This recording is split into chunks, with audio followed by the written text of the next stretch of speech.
श्रीरामपुर गेटआव नानि सिन्डिकेट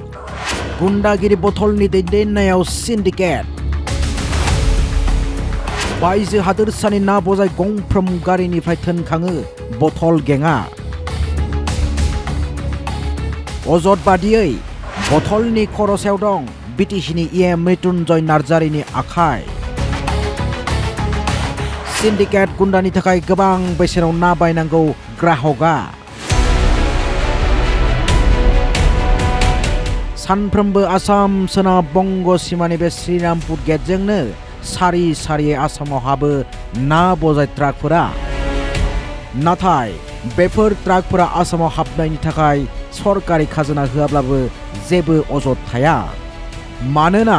बिथांमोना सिन्डिकेट गेंनो होनो गोनां जायो रोजा सानखान्थिनि गुन्डा टेक्स बिदिब्ला नायदो माबोरै खांनाय जायो बे गुन्डा टेक्सखौ सिन्डिकेटनि गाहाय दैदेनगिरि बिथां बथल सिन्डिकेट गोहोआ बिथांखौ बथल होननासो मिथियो बथला जाबाय बिटिसिनि इएम मृत्युंजय नार्जारिनि गुबै मानसि गसाइगाव बयबो मिथियो इएम मृत्युंजय नार्जारि आरो बथलनि आंगोथिनि बाथ्रा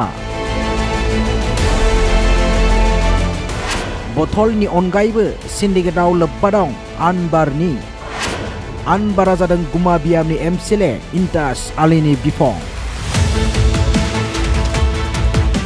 आरो बे बथल आरो आनबारनि दैदेननायाव सानैसो गुन्डागिरिया श्रीरामपुराव सालायदों बे सिन्डिकेटखौ बथल आरो आनबार बायदि गुन्डागिरिखौ दैदेनो बिटिसिनि इएम मृत्युंजय नार्जारिया गंफ्रोमबो ना बजाय ट्राकनिफ्राय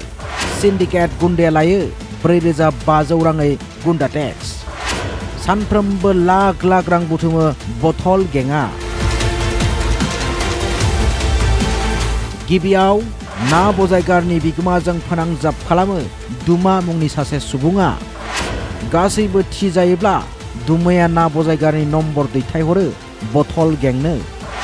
धोन होनायनि उनाव ग्रीन सिगनेल लानानै आसामाव हाबो ना बजाय ट्राक आरो गासैखौबो मिथिना खोनानानैबो जेबो खालामा पुलिस आरो बिफाना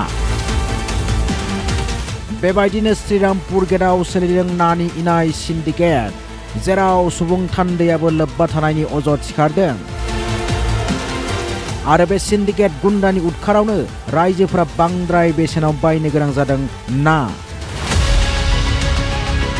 हादोरसा सरकारनि सिन्डिकेट बेरेखा थाथिखौबो खेरखेरायै बथल गेंनि हेंथायै सरकार खुंथाया माराहा लागोन बेयो नोजोर बोथावना जागोन ब्युरो रिपर्ट असम लाइभ 24 बड' लाइभ 24